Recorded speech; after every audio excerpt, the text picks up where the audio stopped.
Hello दोस्तों, मैं आपका दोस्त नवीन और आप सुन रहे हैं हॉरर कहानी मेरी जुबानी। दोस्तों, अब एक नया श्रृंखला रोजाना के लिए शुरू किया है।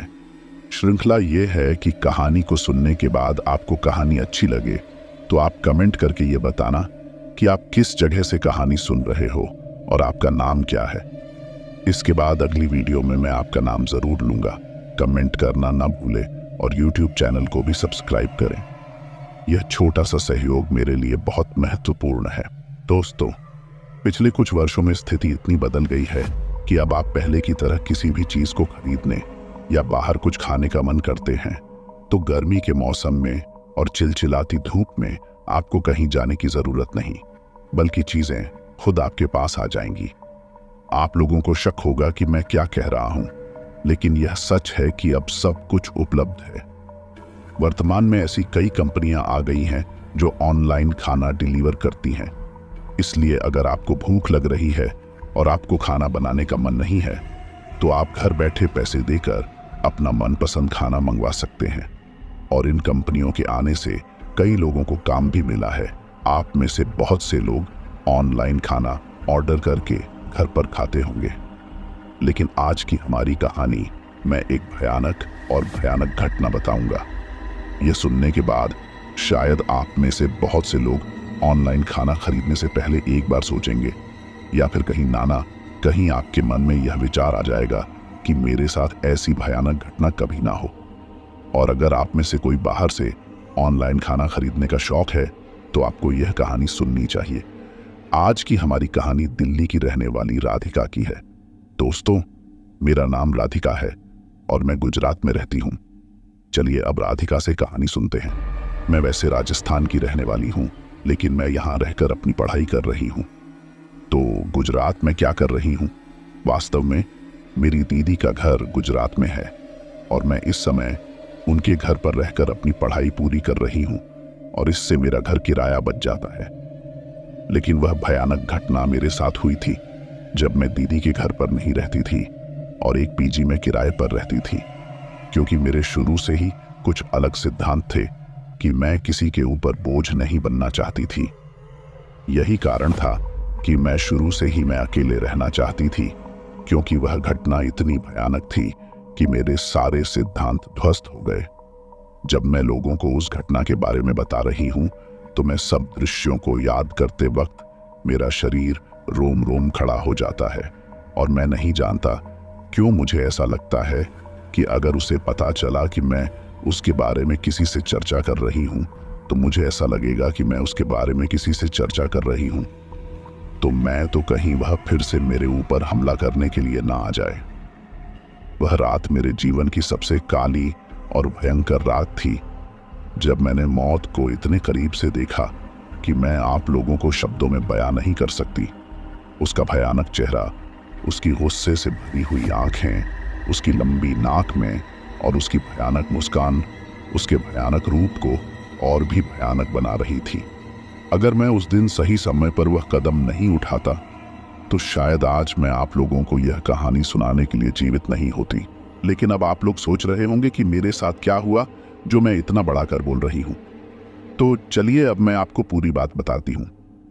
वास्तव में जब मैं राजस्थान से अपनी पढ़ाई करने के लिए गुजरात आई तो मेरी दीदी ने मुझे कहा कि मैं अपने घर पर रहने के बजाय किराए के कमरे में रहना चाहती थी। हालांकि मैं शुरू से ही थोड़ी स्वाभिमानी लड़की हूं। यही कारण है कि मैंने उनसे कहा कि मैं अकेली रहूंगी और किसी पर बोझ नहीं डालना चाहती थी। लेकिन मैं नहीं जानती थी कि मेरा यह निर्णय मेरे जीवन में एक रात में इतनी बड़ी मुसीबत लाएगी। घर से निकलने के बाद मैंने गुजरात में किराए पर पीजी के चौथे कमरा ली थी। मैं सुबह सुबह अपनी पढ़ाई खत्म करके दिन में कोचिंग चली जाती थी, क्योंकि एक कमरे के अलावा एक हॉल, एक किचन और बाकी सारी सुविधाएं भी थीं। और शाम को वापस आकर फिर से पढ़ाई करने लगी थी जब वह घटना मेरे साथ हुई। उस रात भी काफी बारिश हुई, लेकिन पिछले 3 दिन से लगातार रिमझिम बारिश हो रही थी, जिससे मौसम 2 या 3 दिन तक बहुत ठंडा और सुहावनी थी। लेकिन जैसा कि आप जानते हैं, बारिश के मौसम में हर जगह कीचड़ होती है और मैं शुरू से ही बारिश के मौसम में बाहर जाना पसंद नहीं करती क्योंकि हर जगह गंदगी होती है और मैं दिन में पढ़ाई में इतना व्यस्त थी कि मुझे याद नहीं आई कि आज मेरी रसोई में खाने का सामान खत्म हो गई थी। और जब मैं रात के 10 बजे पढ़ाई कर रही थी तो मुझे लगी कि मैं थोड़ी भूखी हूँ और तभी मैं कुछ बनाने का विचार करती हूँ। लेकिन जब मैं रसोई में जाकर देखती हूँ तो वहाँ पर सब खाना खत्म हो गई थी। मैं तभी सोचती हूँ कि इतनी बारिश में इतनी रात को कौन बाहर जाएगा। लेकिन मुझे भी बहुत भूख लग रही थी, इसलिए मुझे लगती है कि आज भी बाहर से कुछ ऑर्डर करके खाना मंगवा लेना चाहिए। दरअसल जब भी मुझे कुछ चटपटा खाने का मन होती थी तो मैं ऑनलाइन ऑर्डर करके घर पर ही मंगवा लेती थी। शुरू से ही मैं बाहर से ऑर्डर करके घर पर मंगवा लेती थी और फिर अकेले बैठकर खाती थी, क्योंकि मुझे बाहर जाकर सड़क के बगल में लगे हुए चाट के ठेले पर खाने में बहुत ज़्यादा अनकंफर्टेबल लगती है। उस दिन भी मेरे मन में कुछ ऐसा ही विचार आती है, लेकिन मैं तभी सोचती हूँ कि इतनी बारिश में कौन खाना देने आएगा। तो मैं सोचती हूँ कि एक बार ऑर्डर करके देख लेते हैं। और मैं खाना ऑर्डर करते समय अवेलेबल थी और मैं खाना ऑर्डर करने के बाद अपनी पढ़ाई करने के लिए वापस बैठ जाती हूँ, क्योंकि उसमें लगभग आधा घंटे का समय लग रहा था। मुझे लगती है कि खाना मेरे घर पहुँचने में लगभग आधे घंटे का समय लगेगा और इसीलिए मैं अपनी पढ़ाई फिर से शुरू करती हूँ। मुझे अपनी पढ़ाई करने के लिए बैठे हुए बस 10 मिनट हुआ है कि मेरे घर की डोरबेल बजती है। फोन पर देखते हुए मैंने सोचा कि अभी सिर्फ 10 मिनट हुई हैं और इतनी जल्दी खाना कैसे आया। मैंने सोची कि शायद कोई पास में नहीं होगा, इसलिए इतनी जल्दी आया। तब मैं उठकर अपने घर के दरवाजे तक जाती हूँ और दरवाज़ा खोलती हूँ, लेकिन मैं एक पल चौंक जाती हूँ क्योंकि जो व्यक्ति मेरे सामने खड़ा था वह कोई खाना देने वाला नहीं था। उसने खाना डिलीवर करने वाली ड्रेस नहीं पहनी थी और उसका चेहरा भी बहुत अजीब था। उसका चेहरा इतना अलग था कि मैं यह भी नहीं समझ पा रही थी कि वह आदमी है या औरत। उसके चेहरे पर भी कुछ अलग लगता था, जो कि उस रात को खाना डिलीवर करने वाला शायद ही पहनता होगा। वास्तव में उसने अपनी नाक में एक नथ पहन रखी थी, जो मुझे पूरी उम्मीद है कि आप समझ गए होंगे।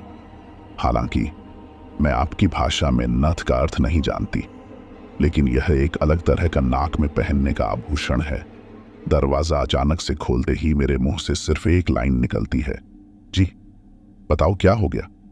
हर कोई जो मेरे सामने था मुझे बताता था कि आपने खाना ऑर्डर किया था और मैं खाना लेकर आया हूं। और मेरे से इतना कहने के बाद वह अपने कंधों पर लटके हुए बैग से एक बॉक्स निकालता है और मुझे देता है। लेकिन जब उसने मुझे बोलने के लिए अपना मुंह खोला तो उसकी आवाज़ मुझे कुछ बहुत ही अजीब लगी। उस बारिश के मौसम में भी उसकी आवाज़ बहुत गूंज रही थी, क्योंकि उसकी आवाज़ में बहुत ही बेस था। लेकिन मैंने तभी सोची कि मैं इसके ऊपर ज़्यादा ध्यान नहीं देना चाहिए और मुझे अपना खाना लेकर इसको पैसे देने से मतलब है। लेकिन मैं तभी नहीं जानती कि मेरे मन में क्या विचार आते हैं। मैं उससे पूछ लेती हूँ कि तुम कौन हो और तुमने नाक में नथ क्यों पहनी है। लेकिन मैं इतना पूछते ही वह बहुत गुस्सा हो जाता है और मुझसे कहता है कि आप जैसे लोग हमें समाज में रहने नहीं देते। अगर हम इज्जत से कमाकर कुछ खाना चाहते हैं तो आप लोगों के ताने हमें छलनी करते हैं और इसी वजह से हम लोगों को वैसा काम करना पड़ता है। तो मैं उससे कहती हूँ कि आप क्या काम कर रहे हैं, तो वह अचानक मुझे बताता है कि वह आपको जल्द ही बता देगा। यह सुनकर मैं थोड़ा घबरा जाती हूँ और उसे कहती हूँ कि तुम जिस काम के लिए आए हो उसे करो और यहाँ से चलो। तब मैं उसे खाना लेकर वहीं पर रुकने को कहती हूँ। मैं उससे खाना लेकर अंदर पैसे लेने गई थी, लेकिन मैंने देखा कि वह मेरे घर के काफ़ी अधिक अंदर आ चुका था। लेकिन जब मैं पैसे लेकर वापस आई और मैं उसे इस तरह मेरे घर में घुसते देखकर बहुत गुस्सा होती हूँ। जब मैं उससे कहती हूँ कि आप बाहर रुकने के लिए कहाँ थे ना, बिना पूछे कैसे आए, तो वह एकटक मेरी तरफ देखता है और अजीब तरह से मुस्कुराता है। मेरी नज़र उसके होठों की तरफ जाती है जब वह मुस्कुराता है। जब मैंने उसके होठों की ओर देखा, मुझे लगा कि उसने लिपस्टिक भी लगा रखी है और मैं उसको देखकर सोचती हूँ कि यह कैसा फूड डिलीवरी बॉय है। तो मैं उससे कहती हूँ कि चलो बाहर निकलो, अपने पैसे लेकर चलो। मैं सिर्फ इतना कहा ही था कि वह कहता है कि मुझे बहुत प्यास लगी है। उसकी यह बात सुनकर मुझे लगता है कि मुझे इसे एक गिलास पानी देना चाहिए, क्योंकि मैं इंसान होने के नाते ऐसा करना चाहिए। लेकिन मैं उससे कहती हूँ कि तुम पहले बाहर जाओ, और मैं वहीं पर पानी लाती हूँ। तब मैं उसे पैसे देती हूँ और अंदर किचन में पानी लाने के लिए चली जाती हूँ। जब मैं किचन में उसके लिए गिलास में पानी डाल रही थी, मुझे लगता था कि मौसम अब भी काफी ठंडा है, और ऐसे मौसम में भी इसे इतनी प्यास लग रही है कि वह बिना पूछे ही घर के अंदर आ गया है। तभी मैं जाकर उसे एक गिलास पानी देती हूँ। वह गिलास को होठों से लगाकर पानी पीने लगता है। एक बार मैं उसे बताने ही वाली थी कि गिलास को मुंह लगाया क्यों, लेकिन मैंने सोचा कि ठीक है, वैसे भी वह गिलास कांच साफ कर लेंगे, तो मैंने सोचा कि उसने जाने के बाद गिलास धो लेंगे। लेकिन उसने सिर्फ आधा गिलास पानी पिया और मुझे गिलास वापस दे दिया, और फिर मैंने घर का दरवाज़ा बंद कर दिया। दरवाज़ा बंद करने के बाद मैं उस पानी के गिलास को वहीं पर एक टेबल पर रख देती हूँ, और मैं पहले कुछ खा लेता हूँ क्योंकि मुझे बहुत भूख लग रही थी। इसके बाद मैं उस खाने के बॉक्स को उठाता हूँ और खड़ी खड़ी उसे एक टेबल पर रखकर उसे खोलने लगती हूँ। लेकिन जैसे ही मैं उसे पूरा खोलती हूँ, उस बॉक्स में जो कुछ था देखकर मेरी रूह कांप गई। मेरे दिल की धड़कन अचानक तेज हो गई, मेरी आंखें फटी की फटी रह गई, और मैं डर से उछलकर उस बॉक्स से 2-3 कदम पीछे हो जाता हूँ। और मैं उस समय समझ नहीं पा रही थी कि मैं मेरी आंखों के सामने क्या देख रही हूँ, और यह हो भी कैसे सकता था, क्योंकि मेरी हालत उस समय इतनी खराब हो गई थी कि मैं नहीं जानती थी कि मैं क्या करूं। क्योंकि उस समय मेरी आंखों के सामने वह दृश्य कुछ ऐसा था कि अगर कोई छोटा बच्चा उस चीज को देखता तो वह भयभीत हो जाता। दरअसल मैंने उस बॉक्स को खोली तो उसी व्यक्ति का कटा हुआ सिर था, जिसने मुझे कुछ देर पहले वह बॉक्स दिया था और पीने के लिए पानी भी मांग रहा था। उसकी कटी हुई मुंडी पूरी तरह से उस बॉक्स के अंदर थी, और उसकी नाक में भी एक नथ लगी हुई थी, बिल्कुल उसी तरह से जिस तरह से उसने मुझसे बात करते समय पहनी रखी थी। और उसके सिर के बाल औरतों की तरह काफी लंबे थे, और वह बिल्कुल बिखरी हुई थी। जब मैंने बॉक्स खोली तो मुझे बहुत डर लगी, लेकिन उस समय उसकी आंखें बंद थीं, जैसे कोई मरे हुए व्यक्ति की होती हैं, और मैं डर कर उससे थोड़ा पीछे हो गई तो वह अचानक अपनी आंखें खोल देता है, और उसके मुंह पर एक अजीब सी मुस्कुराहट आती है, ठीक उसी तरह जैसे कोई जीवित व्यक्ति देखकर मुस्कुराता है। अब वह मेरे लिए इतना भयानक था कि मैं उसे शब्दों में बयान नहीं कर सकती।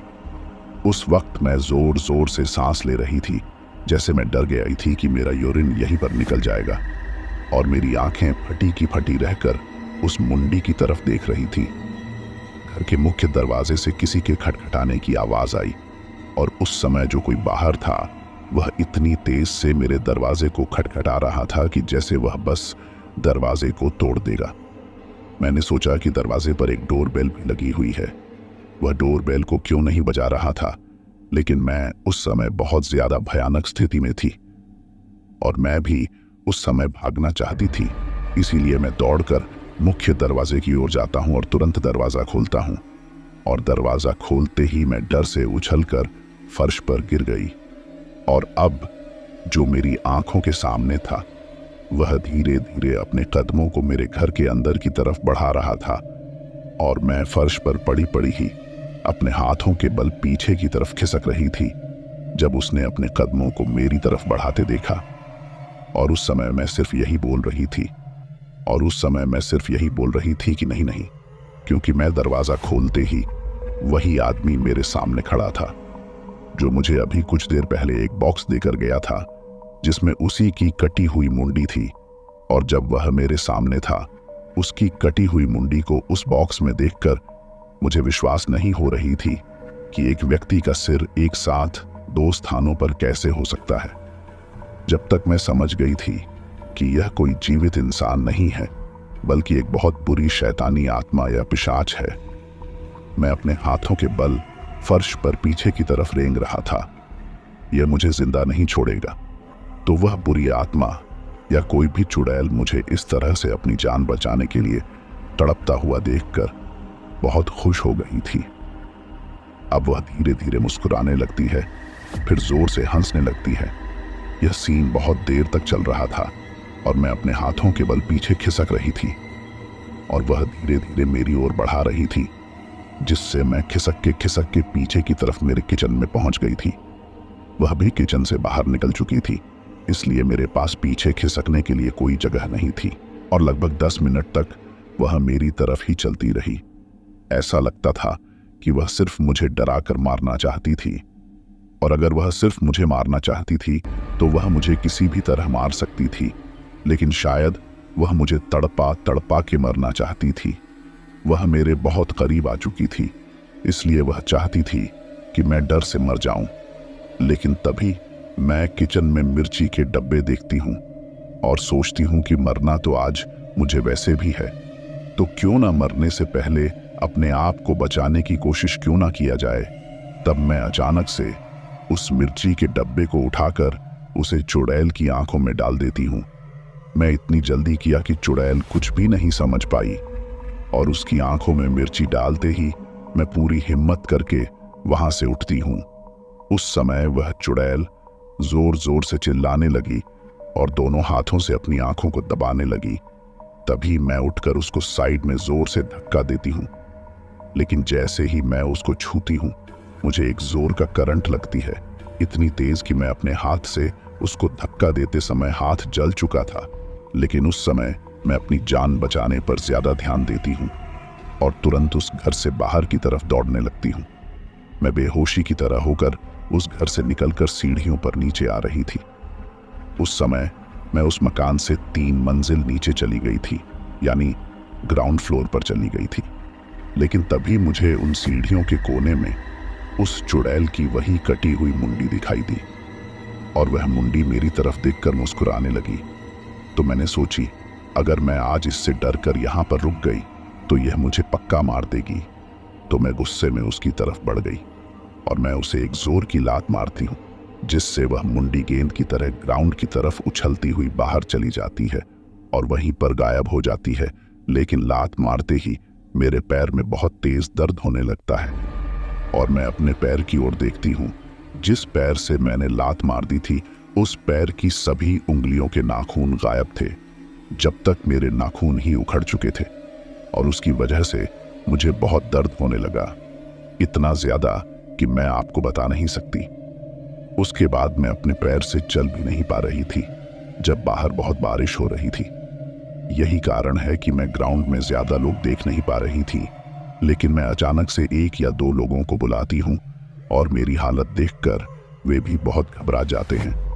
वह मुझे अस्पताल ले जाते हैं और मैं उन लोगों को अपनी दीदी का मोबाइल नंबर देती हूँ, जिसके बाद वे फोन करके उन्हें अस्पताल में बुलाते हैं। और जब मेरी दीदी मेरे पास आती है मैं उन्हें मेरे साथ हुए सब कुछ बताती हूँ।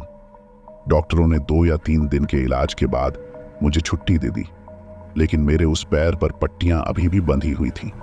और जब मेरी दीदी मेरे पास आती है मैं उन्हें मेरे साथ हुए सब कुछ बताती हूँ। डॉक्टरों ने 2 या 3 दिन के इलाज के बाद मुझे छुट्टी दे दी, लेकिन मेरे उस पैर पर अभी भी पट्टियां बंधी हुई है। बाद में मुझे दीदी के घर शिफ्ट कर दिया गया, जहां मैं लगभग 1 महीने तक बेड पर रही, ताकि बेड रेस्ट के दौरान दीदी ने घर पर पंडित को बुलाया, जिसके बाद पंडित ने मुझे उस दिन मेरे साथ हुई घटना के बारे में पूछा और मैंने उन्हें पूरी तरह से बताया कि मेरे साथ क्या क्या हुआ, शुरू से लेकर अंत तक। फिर मुझे एक ताबीज दिया और कहा कि आज से पहले कभी भी उस क्षेत्र में वापस नहीं जाना। उस दिन से आज तक मैं अपनी दीदी के घर पर रहती हूँ।